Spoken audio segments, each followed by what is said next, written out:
نحمده ونصلي على رسوله الكريم أما بعد فأعوذ بالله من الشيطان الرجيم بسم الله الرحمن الرحيم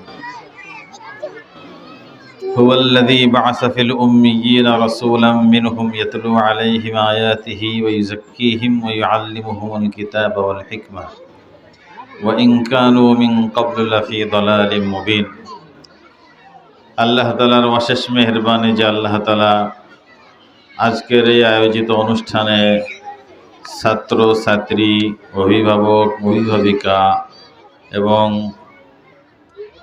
শিক্ষক মণ্ডলীগণের উপস্থিতিতে আমরা একত্রিত হতে পেরেছি। এজন্য আমরা আল্লাহ তাআলার কাছে অনেক শুকরিয়া আদায় করি। আলহামদুলিল্লাহ। আল্লাহ তাআলা প্রত্যেকটা মানুষকে সৃষ্টি করেছেন মূর্খতার উপরে। খলাকনাকুম মিন বুতুনি উম্মাহাতিকুম ওয়া আনতুম লা তা'লামুনা শাইআ। অজ্ঞতার সাথেই আল্লাহ তাআলা মানুষকে পৃথিবীতে সৃষ্টি করেছেন। মানুষ পৃথিবীতে এত অসহায় অবস্থায় জন্মগ্রহণ করে। শেখ সাদি রহমতুল্লাহ আলাইহি ওনার এক কবিতার মধ্যে লিখেছেন, মুরগা কাজ বাইদা বিরু আয়ুদুরু জি তালাবাত আদমি জাদা নদা রদ খবরু আকলু তামিজ।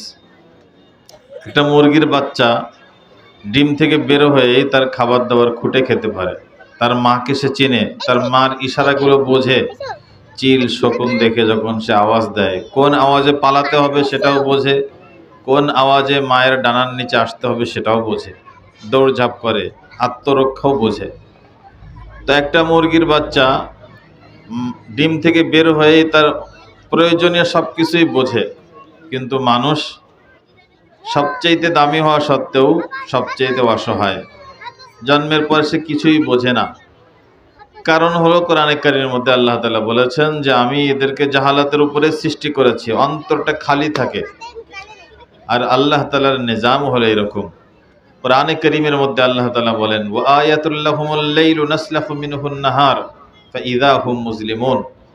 আল্লাহ তাআলার পক্ষ থেকে বড় নিদর্শন বনি আদমের জন্য রাত্র, অন্ধকার, দিন। ওয়া আয়াতুল লাহুমুল লাইল, মানুষের জন্য অন্ধকার একটা বড় নিদর্শন। যখন সূর্যের আবরণকে আল্লাহ তাআলা সরায়ে ফেলেন, তখন পৃথিবী আসল চিত্রে ফিরে যায়। পৃথিবীর আসল হলো অন্ধকার। আল্লাহ তাআলা আলো এবং অন্ধকারের মধ্যে আলোকে সাময়িকের জন্য মৌলিকভাবে আল্লাহ তাআলা অন্ধকারকেই মূল হিসাবে সৃষ্টি করেছেন। আলো দ্বারা এটাকে আলোকিত করে থাকেন। তো মানুষের সৃষ্টির সাথে পৃথিবীর এই নিয়মের অনেক মিল আছে। মানুষ জাহালাতের উপরেই সৃষ্টি, মানুষকে শিখতে হবে। এই জন্য কোরআনে কারীমের যে প্রথম আয়াত আমি তেলাওয়াত করেছি, আল্লাহ তাআলা বলেন যে মানুষের মধ্য থেকে আল্লাহ তাআলা নবী প্রেরণ করেছেন। নবীর কাজ হলো মানুষের মধ্যে আলো সৃষ্টি করা, অন্ধকারের মধ্যে আলো জ্বালানো।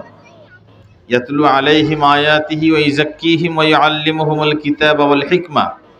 নবী প্রেরণের উদ্দেশ্যই হলো মানুষের অন্তরে যে অন্ধকার আছে এই অন্ধকারকে আলোকিত করা। তো এই জন্য এই আলো হলো কোরআন। এই কোরআনের আলো প্রত্যেকটা মানুষকেই শিখতে হবে, গ্রহণ করতে হবে। আমরা আজকে এখানে এসেছি, বাচ্চাদেরকে নিয়ে এসেছি।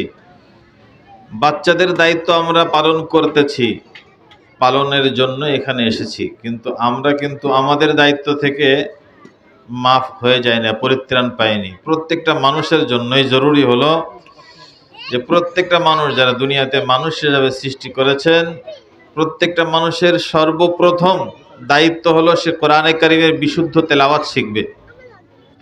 এই কোরআনে কারীমের বিশুদ্ধ তেলাওয়াত শেখার জন্য আমি সর্বপ্রথম এখানে যারা উপস্থিত আছে আমরা অভিভাবক অভিভাবিকা প্রত্যেকের প্রতি আহ্বান করব যে আমরা আপনা আপনা জায়গা থেকেই বিভিন্ন পন্থা অবলম্বন করে কোরআনে কারীম শিখব।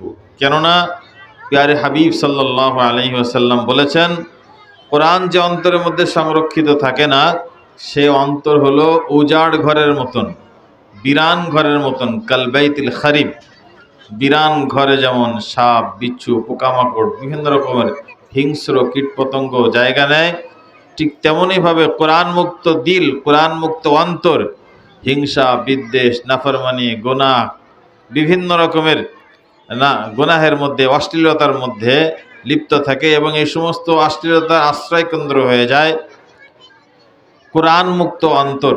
যেমন আবাস মুক্ত ঘর, যেমন এরকম বিভিন্ন রকমের হিংস্র কীটপতঙ্গ, সাপ পোকামাকড়ের জায়গা হয়।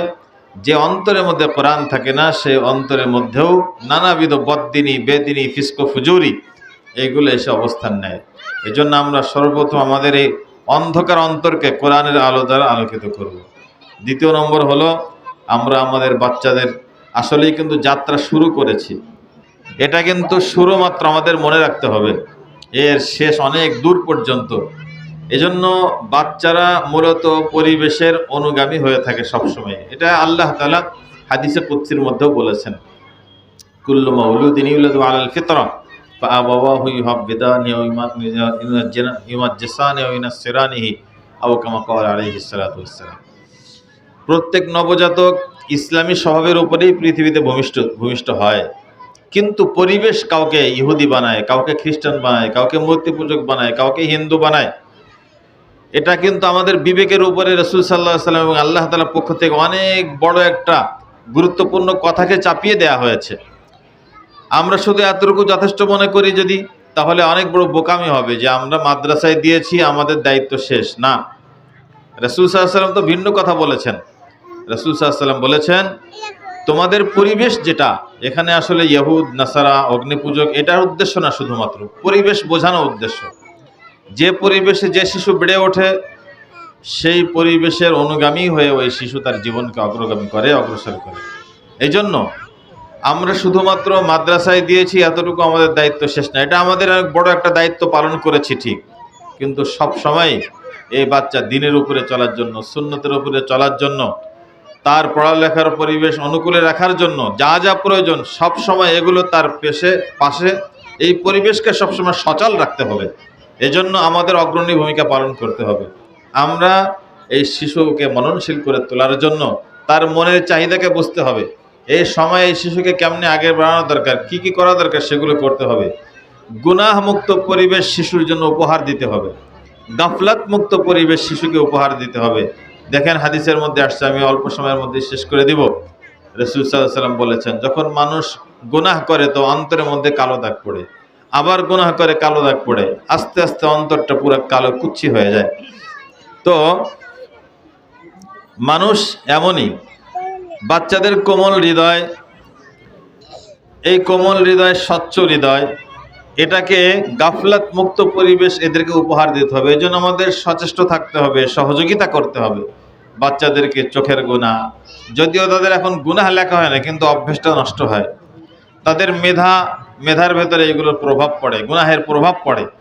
এজন্য এদের পরিবেশকে গাফলাত মুক্ত, মোবাইল মুক্ত, টিভি মুক্ত, ল্যাপটপ মুক্ত, এই সমস্ত গান বাদ্য, এই সমস্ত কার্টুন, তারপরে নানাবিধ কৌতুক, এই জাতীয় যা যা আছে, এই সমস্ত সব কিছুই গাফলাত। কুরআনে কারীমের মধ্যে আল্লাহ তাআলা এই গাফলাতকে ব্যর্থতা এবং অসফলতা বলেছেন। قد أفلح المؤمنون الذين هم في صلاتهم خاشعون والذين هم عن اللغو معرضون। আল্লাহ তাআলা বলেছেন সফলতার জন্য কয়েকটা আমল দরকার, তার মধ্যে একটা হলো নামাজ, খুশুওয়ালা নামাজ। যারা নামাজকে খুশুর সাথে আদায় করে তারা সফল কাম। এরপরে আল্লাহ তাআলা দ্বিতীয় নম্বরেই বলেছেন, আল্লাযীনা হুম ফি সালাতিহিম খাশিউন ওয়াল্লাযীনা হুম আনিল লাগবি মুরিদুন। দ্বিতীয় নম্বর হলো গাফলাত মুক্ত জীবন। তো আমরা আমাদের পরিবেশকেও গাফলাত মুক্ত রাখবো, বাচ্চাদেরকেও গাফলাত মুক্ত রাখবো। বাচ্চাদের মেধাকে অন্যদিকে পরিচালিত করবেন, দেখবেন যে বাচ্চারা পড়ার থেকে অমনোযোগী হয়ে ওই দিকে মনোযোগী হবে। এটা বাচ্চাদের পড়ালেখার জন্য অনেক বড় ক্ষতি। তো যাই হোক, আল্লাহ তাআলা আমাদের সবাইকে তৌফিক দান করে নিজেদের ঘরকে, নিজেদের পরিবেশকে আমলি বানানো